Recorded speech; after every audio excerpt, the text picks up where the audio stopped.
join us as we welcome Samir Nigam, a visionary, an innovator, and a catalyst of India's financial growth. Hi everyone. Let me first start by congratulating the Republic team. What a wonderful campus you have and what a wonderful event. Thank you for having me here. I normally don't do keynotes. I prefer discussions that are topical. But when Arnav reached out and said, talk about how you're going about building PhonePe as opposed to, a product launch or a feature launch, that's normally what startups get asked about. I couldn't resist. Over the next few minutes, I'll walk you through sort of 4 dimensions of how we went about or are going about trying to build what we hope will be a durable, generational company. But let me start with the roots, right? We're sitting here in Noida today in 2024. I remember as I was driving in, I actually lived in Noida from 1984 onwards. So I was born into a defense family, one of the very early developers of this place called Noida, when Delhi was the capital. And I remember the distinction just between the capital of the country and a city that was right next to it. It was a very small town. And what a transformation we've seen. 40 years is a very small window of time. PhonePe has been around for less than a decade. That's also a really small window of time.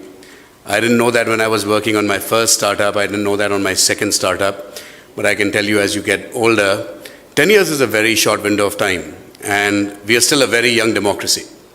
And I think one of the things that we love about what we are doing as a company today, there's now 25,000 PhonePayers as part of the mission, is that we have a connected vision. We have a vision for what we're trying to build. Let me start with our vision statement. We penned this down sometime in 2017, about a year into our launch. We said we want to build something for every Indian. We don't want every Indian who's interested in doing digital payments. We wanted to build something that every Indian will use. The every part of it was very important.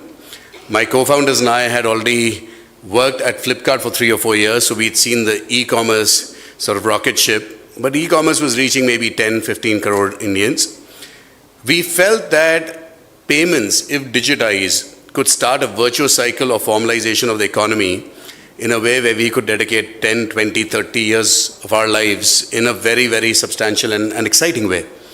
And I'll share some data with the audience, and hopefully you'll sort of agree.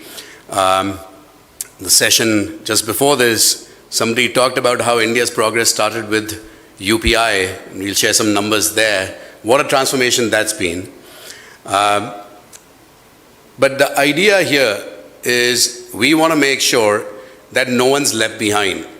Everyone's progress should start getting liberalized. Everyone should have equal access to money and then to services, all sorts of financial services, goods, other digital services.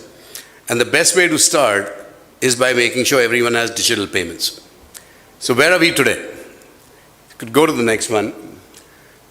Allow me to share with you, in partnership with MapMyIndia, another Indian startup, a heat map of real transactions by Indian consumers over the last 8 years. 99% of these are on UPI, by the way. If you just see the length and breadth of the country today is using digital payments. This has happened in 8 years. In sheer reach, we are now at over 50 crore users, and this is PhonePe alone. I'm sure that digital payments reaches even more. There's other players in the market. But just look at that journey. Let's go to the next one. In terms of merchants, and please note on the top left, you'll see when COVID happens, people start small businesses in the hinterland, you'll see the entire map light up. There is not a nook and corner in the country that does not accept digital payments now. This is happening in real time. And the first and second and third order impact of those digitization revolutions that are happening are visible. I'll show you just one more. So people know that PhonePe processes payments. This is a heat map of how insurance premiums are being paid on PhonePe. Just notice it's on a lag. You saw with the consumers, everything's red and really, really big numbers. Insurance is starting to grow that way. Digital lending is growing.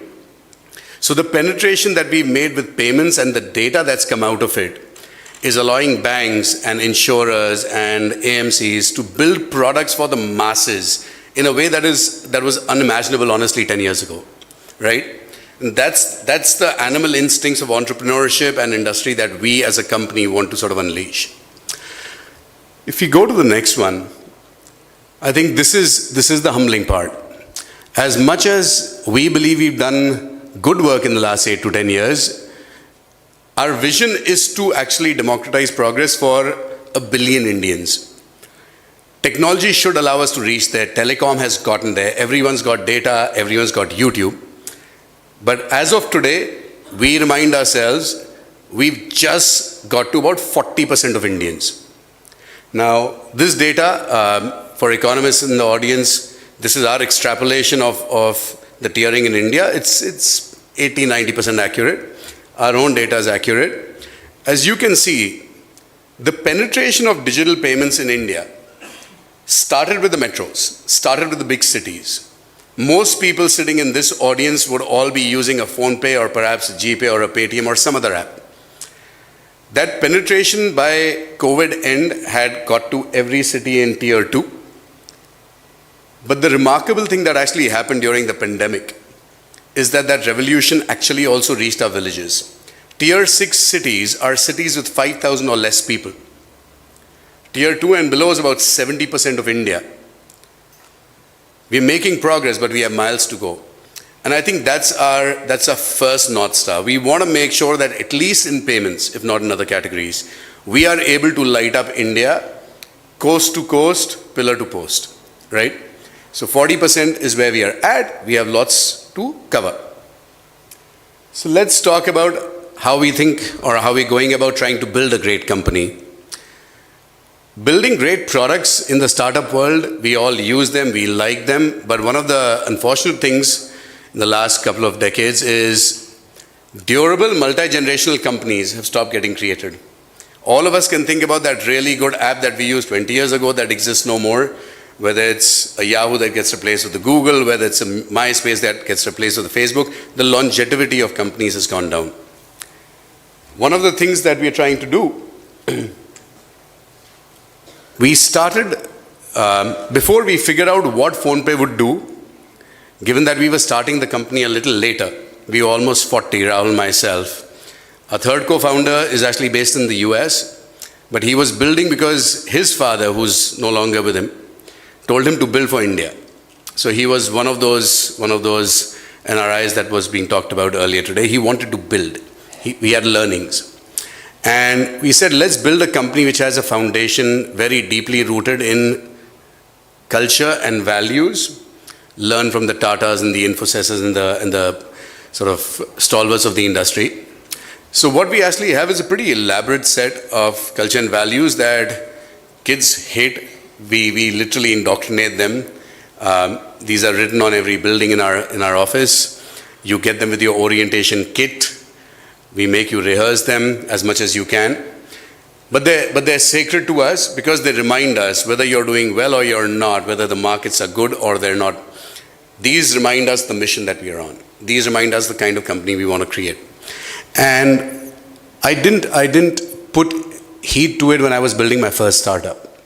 We made money, we got users, but the company did not have a binding value system that made us navigate issues, market changes, pandemics and whatnot. I think as you sort of make your early mistakes and become a serial entrepreneur, one of the things that you really learn to treasure is institution building.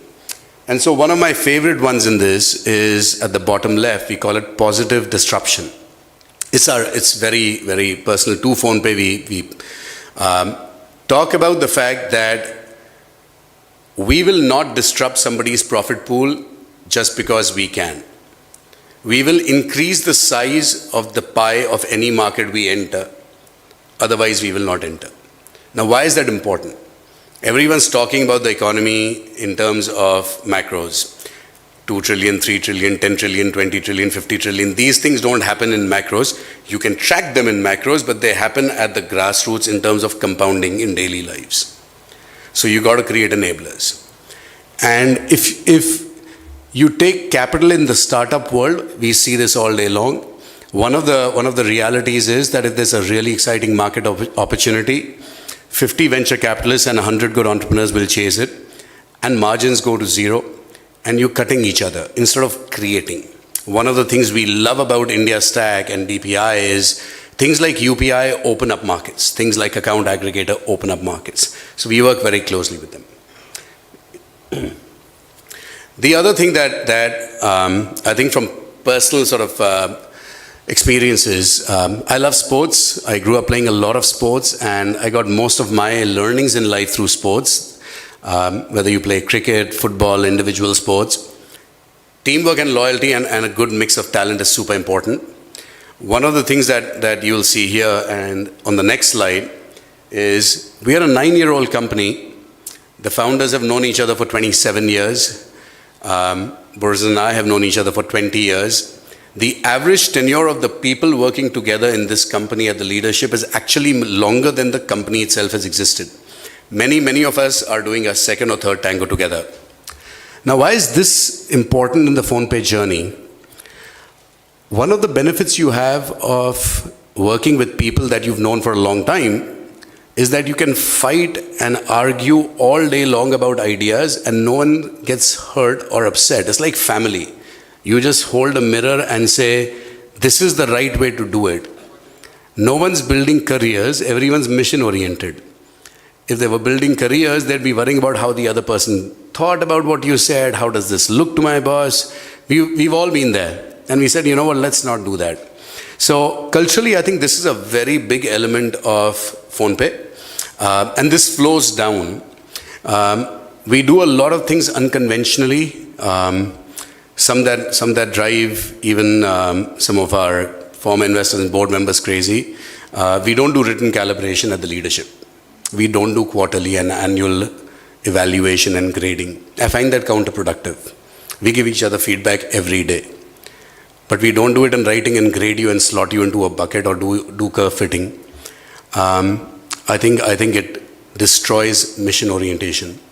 So at PhonePe, we bring in people that we believe are interested in solving for 1 billion Indians. That's it. As long as you're interested and you're talented, everything else falls in line. Go to the next one. Two things that most people don't talk about often enough. We keep hearing headlines all over the media about this company raised this much money, this company raised this much money, or the valuation. We focused, again, benefit of hindsight, we focused our energies on what kind of investors we want. Because investors, in fact, long-term stable investors really, really help. And what you'll see at PhonePe is a mix of some sovereign investors, institutional investors who will stay for 20, 30 years and let you build, really let you build, and some strategic investors. We have Walmart and Tencent and Microsoft. These are companies themselves that have done things at massive scale. They are generational companies. So we get tremendous learning from them. And we are starting to actually get more domestic capital into the company as well, and we'll talk about that. But I think it's very important to get the right investors, not the right valuation. Valuations build. Don't time the markets, time the business. Again, startups don't talk about their boards. Our board is very carefully crafted. We have some incredibly good technology giants in there, like Binny Bansal, the founder of Flipkart, is there. We have the CFO of PayPal. He took the company public, one of the biggest fintech successes. To head our risk committee, we have the former revenue secretary of the country. Each of these people serve as both advisors and mentors to both myself and our management team. And finally, and I said this at the beginning, we do a lot of things differently. One of them is we focus on different things. We are that weird startup that actually likes regulation. Because we chose to be in payments and we said we want to go and build payments for 1 billion people, we have been regulated from day zero. And today we are regulated across 4 different regulators. And we take pride in it. Our compliance team is almost probably the second largest team in the company. It's bigger than finance, it's bigger than marketing, it's bigger than legal, it's bigger than a lot of functions, it's bigger than product. And that gives you durability over time. These are things that I wish they were teaching us in business school or startup TED Talks when I was starting out my first time. Spent 15 precious years unlearning what I had learned in the first few years. But these are the things that are helping us build PhonePe, not helping us build the product. Now I'll come to how we are building PhonePe itself. So if you can go to the next slide, skip this one. The first thing that you need to do before you can build great products is to actually build a really, really strong foundation layer, obviously. So if you can go to the next slide, please. We build all our infrastructure for PhonePe in-house. All of our infrastructure is localized to India. And I'm proud to report that we build our servers in liquid cooling technology, the first of its kind in India. There's a novel initiative with Dell. So this is clean tech data centers getting built out in India. Highly, highly sustainable, highly, highly scalable. Lots of fun to build. We build all our tech in-house. We don't use public clouds for payments. This is citizens' data. We want to make sure it's very secure.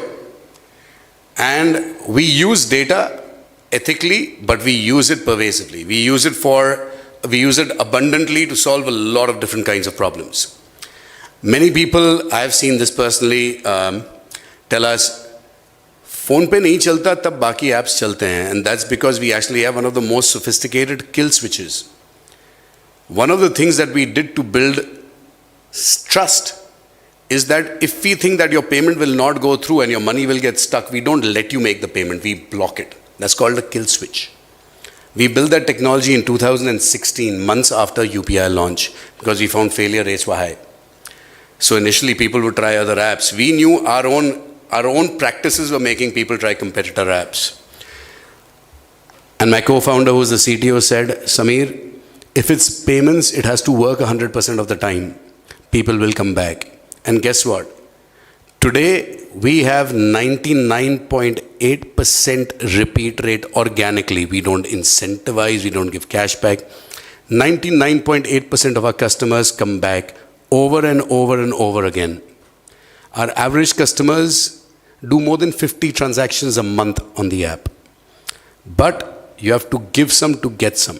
You have to give up short-term wins to get the long-term trust. If you go to the next one. The other thing that we've been on a launch binge since 2022, launching a lot of new apps, launching some new companies. People ask us how we move so fast. But the other early choice that PhonePe made was that all our services, all our platforms are designed to be multi-tenant. What that means is, if you built it, you could practically sell it commercially as a service. Whether it's logging in with PhonePe, whether it is your digital CRM solutions, whether it's your risk and fraud platforms, if I build it for payments, I can use it for lending, I can use it for PIN code, I can use it across the board. These are deep investments in technology and IP and R&D. We do them quietly, we don't talk about it, we obsess over it, but they give us acceleration. And if you go to the next slide, what you'll see is 80% of the starting stack for launching all these apps was common. What we were using for PhonePe was also used for PIN code, which is a ONDC-based shopping app. We also used that to build India's first app store called Indus. We're also using it to build Share Market, which is a wealth broking app. There's a lot of commonality at the tech stack, and that allows you to move fast and more efficiently. And that's one of the hallmarks of building tech at PhonePe. We are building, like the Googles and the Facebooks and the Microsofts of the world, we are building sort of very, very high-class tech platforms, very scalable platforms. Can you just go to the next, please? So, one of the things that we've obviously been focused on is expanding the market. But core to that actually, or our own vision was making sure that we helped UPI grow really rapidly. We are UPI fanboys and fangirls, unabashedly so. It's the best thing since sliced bread and tech, an interoperable payment network that came out of India. And we are proud to say that for the last several years, we've been the market leader in payments. It doesn't come without its own problems, but I think if you go to the next slide, I want to talk about how we got there. How are we building a great business? We talked about building a great company. Great companies are built on the back of great culture, great boards, great values, governance. Great companies are built by focusing on building very scalable technology stacks so that if your customers really start using PhonePe in every nook and corner in the country, or during Diwali when everyone's sending each other small transaction values. This Diwali, we did more than 35 crore transactions in one day. Every day, we do over 30 crore transactions. That's 300 million transactions. If you see those graphs, just go back, please. Our monthly transactions have grown over 70 times. 70 times since 2018, right? Without glitches, without failures. India's payments, and within that PhonePe and some of the other companies combined, our digital payments scale is unparalleled in the world. We are now the largest processor of digital payments, retail digital payments in the world, which is saying something. How do we get there? If you're dealing with money, unlike dealing with, say, fast food, payments is essential. It's the lifeline of your everyday activity, but it also causes stress. If I send somebody money and it doesn't reach them, it causes two-party stress. If I'm paying at a shop and the money doesn't reach the shopkeeper, it causes friction.